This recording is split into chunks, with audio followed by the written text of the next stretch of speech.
Okay, episode 10. Crazy to think that we're already on. Oh, wait. There we go. Crazy to think that we're already on episode 10. It's a lot of episodes, I feel like. I don't know what you guys are thinking, but that's where I'm at. So, somebody was saying that my volume was a little off. So, we're going to turn the gain up on the microphone a little bit. I don't know if that's really going to help. But we're going to give that a shot because I want you guys to be experiencing some audio magic. I am not an expert though, so should come as no surprise to you guys, especially you Patreon people, that I don't know how the technology works because I'm a rookie. But I'm working on it. Also, I'm trying to drink more water. I'm trying to make sure that my camera there stays in focus. Stay hydrated, my friends. You know that beer commercial that's like, stay thirsty, my friends? No. We have no time for dehydration and thirst. I mean, I understand what the point is of the tagline, but do not stay thirsty. If you feel thirsty, it's because you're dehydrated. Jeez. Stop being thirsty. All right. Got my journal today. Not for any particular reason other than I'm going to tell you about yesterday, which was an awful day. But we should probably get going here with the Education 101. Hello, Patreon people. Here's your little intro that nobody else sees. I cannot. Okay.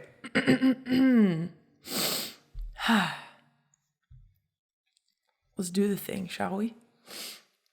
No, I'll leave it. Okay, here we go.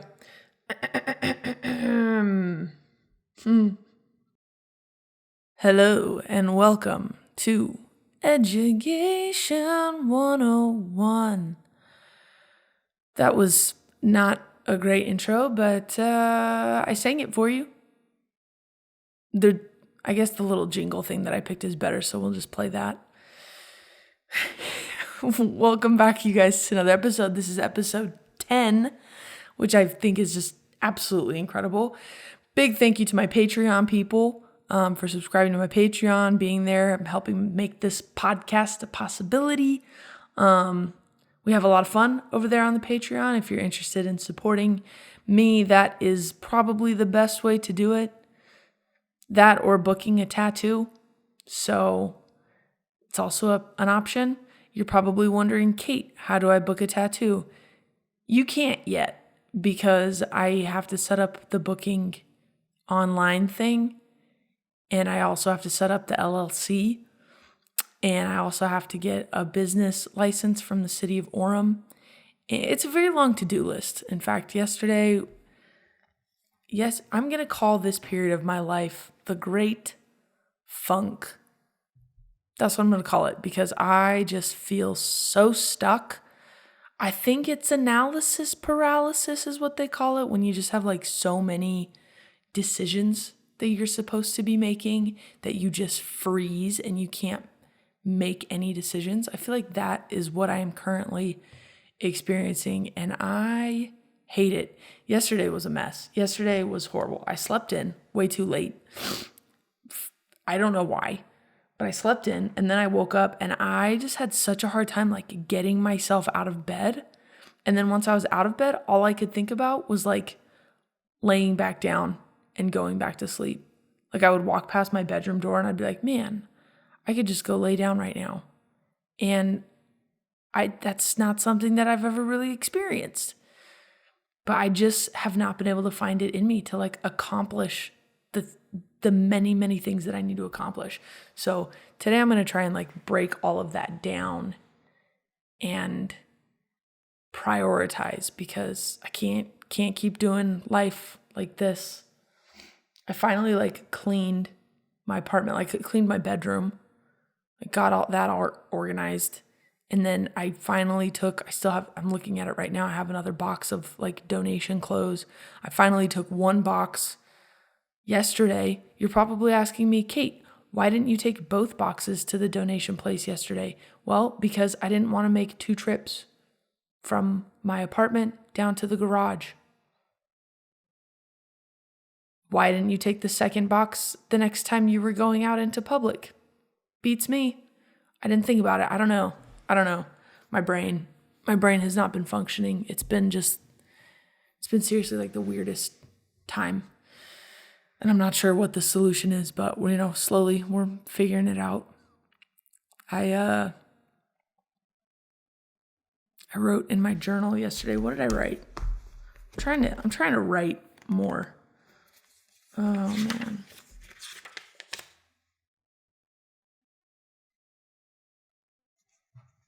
Here we go.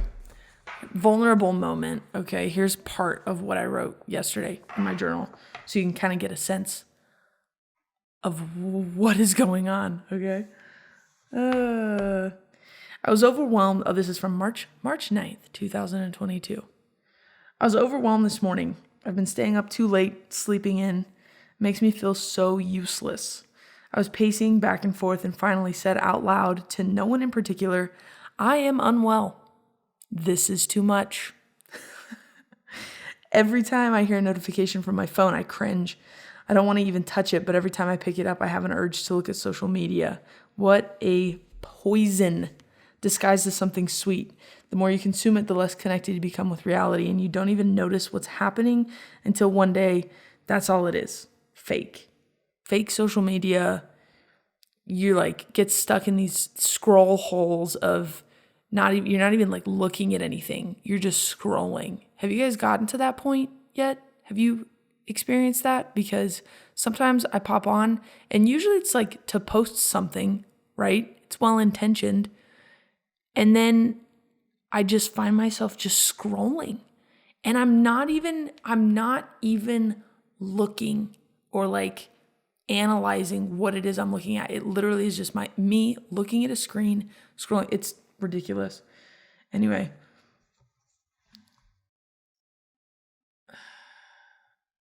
The next line in my journal. I'm an emotional wreck. I'm worried about the future, not content with the present. I'm not able to focus on the present because the worry about the future is so crippling. Paralyzed with indecision and a lack of direction. Angry at myself for not having answers or not having solutions. What a ridiculous situation this is. Not today, though. Not today. Today we changed something. I don't know what it's going to be, but it's going to be something. 6 months from now, we're all going to look back on this episode and be like, wow, Kate was an absolute disaster back then. And we're going to be like, wow, glad she made it out of that. At least that's what I'm going to be thinking. Glad I made it out of that. Oh my gosh. Anyway, there's a 6-minute update on where I'm at in life right now. Sorry also, I'm posting this episode today. It's Thursday morning. It's like 5:30, I think. I went to bed last night at like 8 o'clock. 8:30. I was talking to some of my Patreon people, Sierra and Halima, and I was just like, I think I'm going to go to bed. And they're like, isn't it like 8:30? And I was like, yes. And I did. And I fell asleep and woke up. My alarm went off at 5. And I was like, all right, here we go. Because that's one of the things that I can control is what time I'm waking up. And I know that I function better early in the morning. So here we are, podcasting early in the morning. Today's episode, I hope you guys enjoyed the last one. I also appreciate your feedback from the last episode. There were a lot of you that reached out to me regarding that whole situation of wanting to run away. And I appreciate that. I do see your Instagram messages. I'm sorry if I don't respond. I'm trying to be better at that, but I need to set aside some time to go through messages. So I do see those. A gentleman sent me a voice message. Matt, I believe was his name. Voice messages are great. If you want to do that, I do listen to those as well. Thank you for that, Matt. It was really nice of you. Today I wanted to touch on this weird shift that happened with me, and I've been trying to pinpoint like what exactly it was that kind of made this shift for me mentally, because I feel like it was an important moment, but I haven't been able to really say like what it was that helped me make this change. And that change is going from just acknowledging that I had this attraction to women and acting on that attraction to accepting that in fact was a part of who I was. And I think a lot of the accepting it part happened after Kenna and I broke up. Kenna, who was my first girlfriend, which I know sounds probably a little weird because you're like, Kate, you were in a relationship for 1.5 years with a woman and you hadn't accepted that, you were gay. Kind of, yeah. It was, yeah. Sounds odd, but that's kind of the case. Like, I feel like in my brain, maybe it was just like, oh, well, maybe it's not just like an attraction to women. Maybe it's just an attraction to this specific person. As I remember after we broke up, I was like, well, I guess it's time to start dating again 6 months later, because your girl can't get over people. I'm getting better about that. That's a baby gay thing, by the way. I feel like if you find yourself clinging to a former relationship for an extended period of time, holding on to literally any hope of anything that you might get back together with that person, that's a baby gay. That's a baby gay thing. I think I've decided that. Because it was that way. I for like 6 months, I was like, man, maybe we'll get back together. Nope. And that's fine. But that's just me, But after we broke up, about 6 months after we broke up, I was like, okay, probably time to like start trying to date people again. And I remember getting back onto dating apps, and I kind of had convinced myself that maybe the gay thing was a phase, like what other people had thought maybe was that it was just the one person. It's just a phase. She's not actually gay. I had kind of convinced myself of that. And so when I got back onto dating apps, I set my preferences to just men for the longest time. And I tried.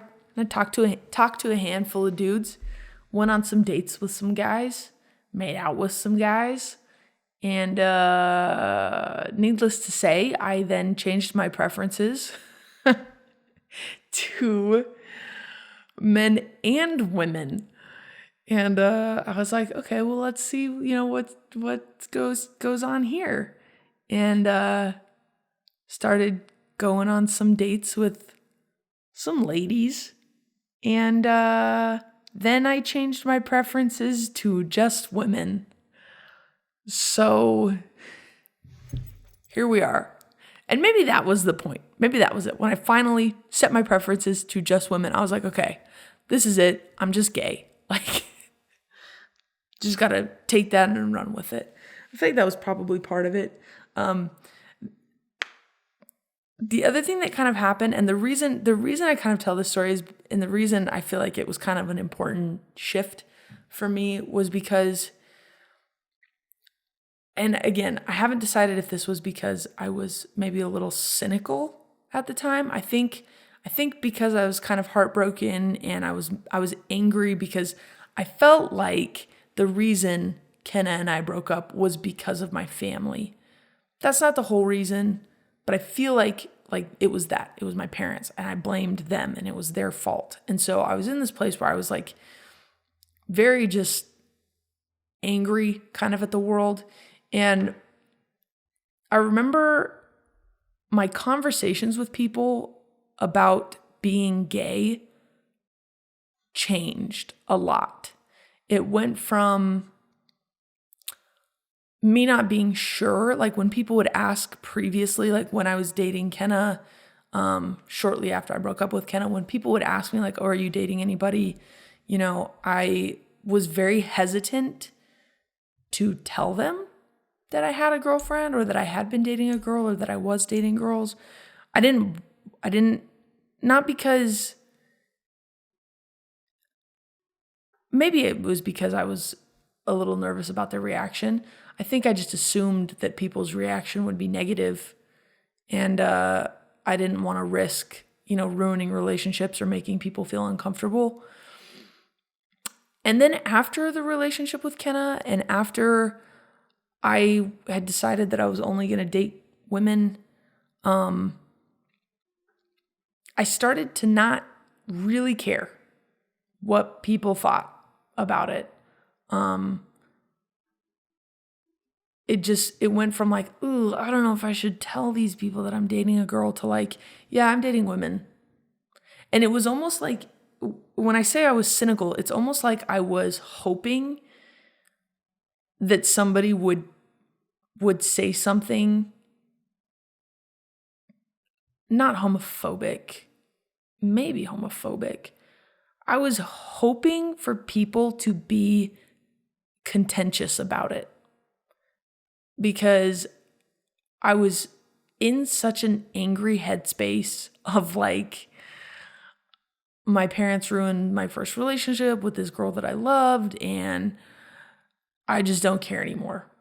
I just don't care what people think anymore, but not in like a positive way. It was in a very negative kind of way. It was like, tell me how you feel about me dating women. Like, let me hear it. Like, what do you want to say? Tell me. Let's have a conversation about it. And I'll just verbally annihilate you because I don't really care. I don't care if I'm going to hurt your feelings, whatever, I wanted people to be like, oh, like you're dating a girl, so that I could be like, yeah, you want to talk about it? Does it make you uncomfortable? Like I wanted to be that person. And I don't know that that's a particularly healthy place to be either. And I don't think it was until after therapy that I finally was like, okay, I'm just dating women, and that's just a part of who I am, and it's okay. And this wasn't even, you guys, this is interesting too, because the acknowledging that I was gay and the accepting that I was gay, I still hadn't figured out the faith part of that either. I was just in this weird spot where I was sure that I was attracted to women and that my emotional connections with women were like off the charts, and the feelings that I had for women that I dated were so much different and so much more exciting and so much more real, it felt like, with women than with men. And so I finally was at a place where I was like, okay, this isn't just like maybe I was attracted to one girl. Like, I am attracted to women, and my future relationships, I see myself with a woman. That's just a fact. It's just a part of who I am. And that's okay.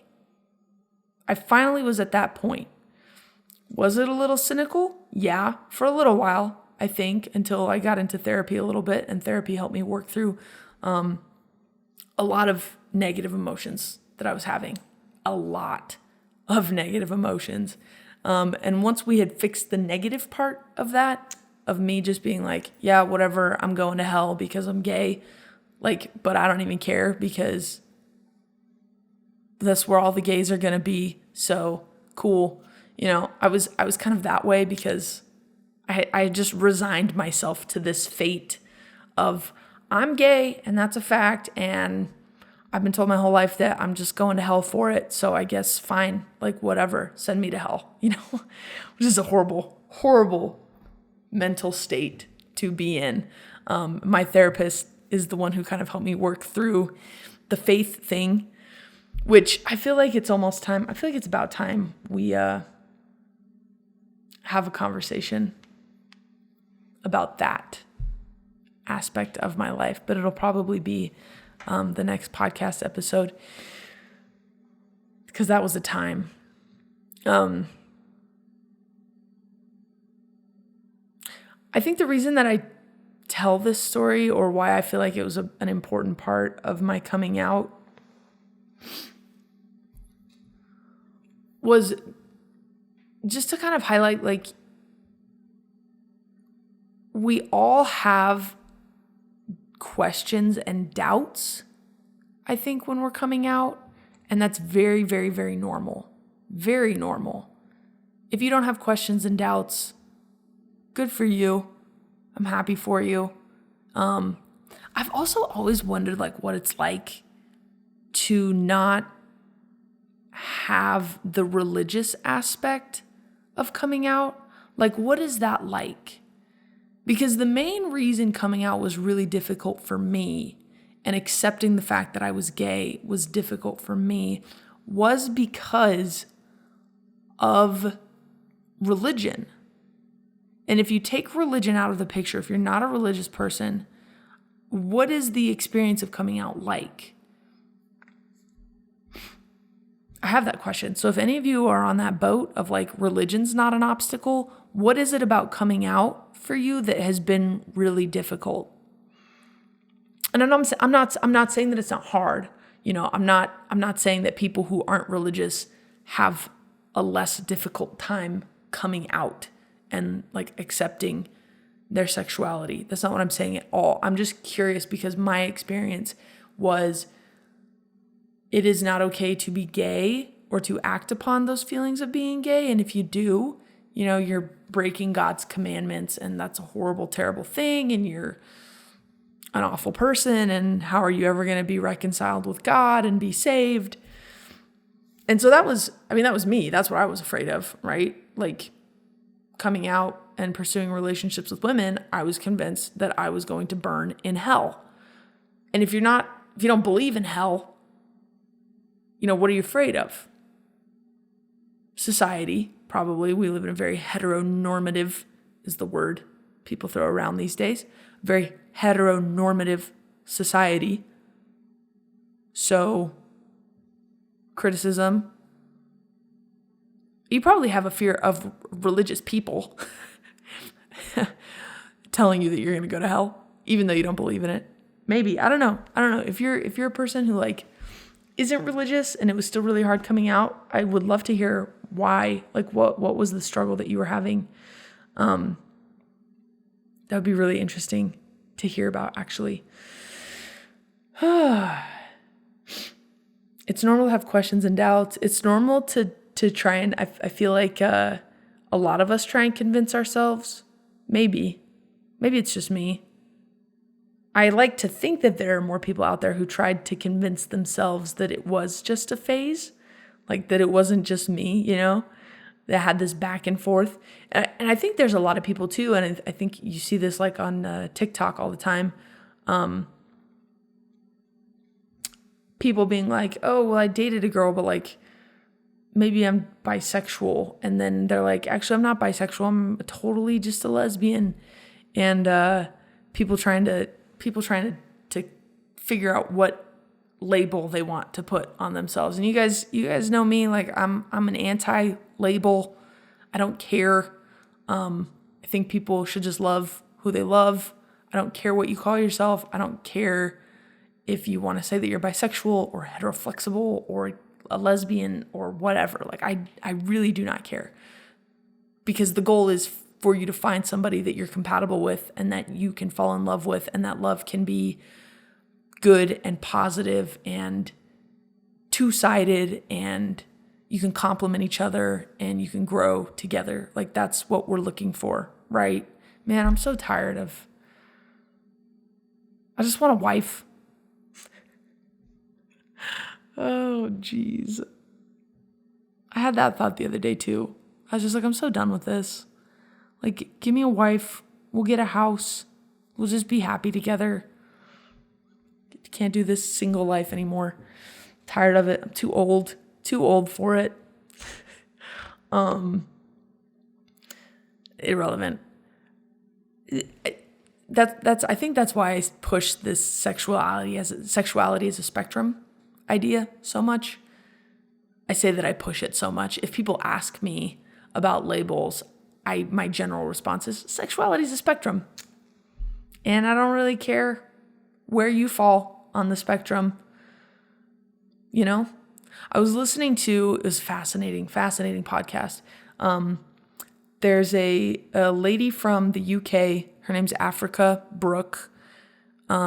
She's from Zimbabwe originally, but she's living in the UK. She is amazing to listen to. If her podcast is called Beyond the Self. Incredible. Love her. Love listening to her. She does podcasts every Sunday. Check that out if you want a good, it's like a self-awareness podcast almost.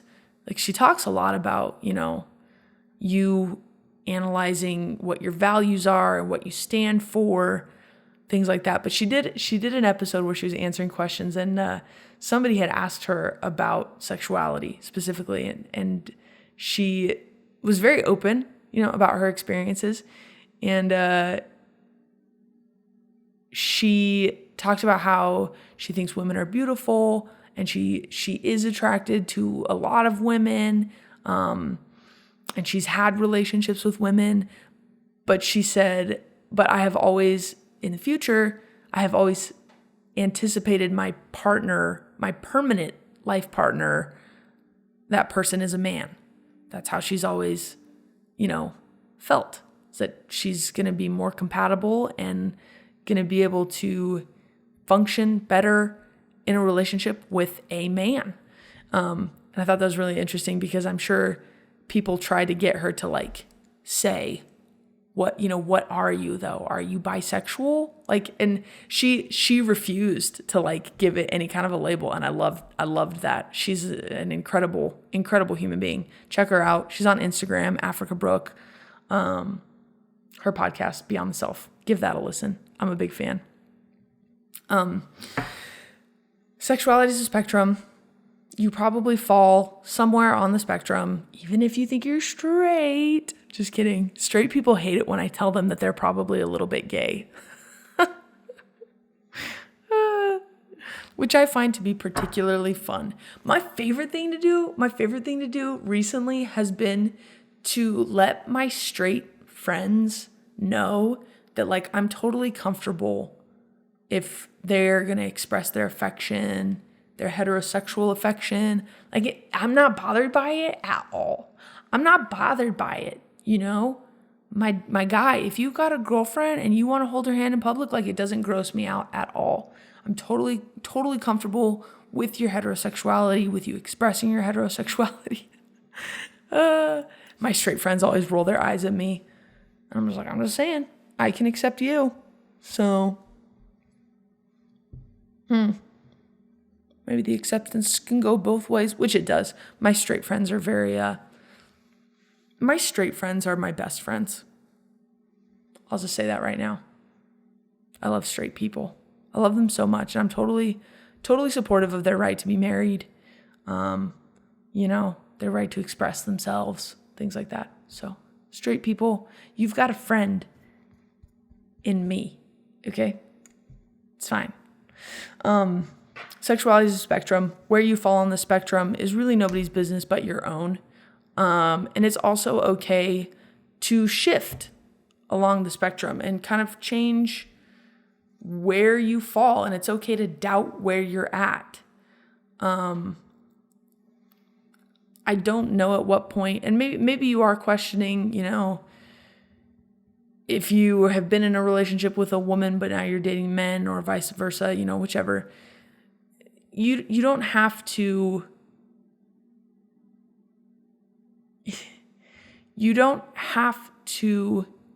pick a label for yourself and run with it. date people who you are attracted to, who treat you well, people who you love. And it doesn't matter if they're a man or a woman. It doesn't matter if you think you're bisexual and then you end up in a relationship with a dude. It doesn't make your sexuality any less valid, you know? But again, why put a label on it? Why do you have to be bisexual? Just be in a relationship with a dude. Nobody cares. It's great. As long as it's a healthy thing for you. Thanks for listening to this podcast episode. I feel like it was kind of a rambly one that didn't really have like an answer. I just wanted to let you guys know what my situation was. At some point you will move from just going like, yeah, I guess I'm kind of like gay, maybe, I don't know, to, yeah, I'm definitely attracted to women. And that's part of who I am. And it's okay. And it's not a problem. And it's not something that you're going to burn in hell for. So keep that in mind. There will be no burning in hell of the gay people. All right. Thanks for listening to another episode. You guys, I appreciate it. I appreciate the time that you take to listen to these. I hope they're helpful. I hope you can relate to them in some kind of way. More than anything, I hope that they just make you feel a little bit less alone. I know that was the hardest thing for me coming out, was just feeling like nobody else knew what I was going through. Nobody cared what I was going through. But I care. I care about what you're going through.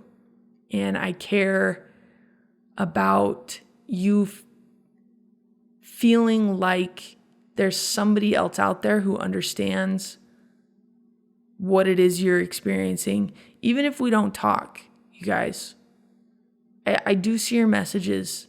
And if you need to like send a vent message to me, I'll see it. Maybe there's nobody else you can tell in your life and you need to get something out there. Send me a message. Okay?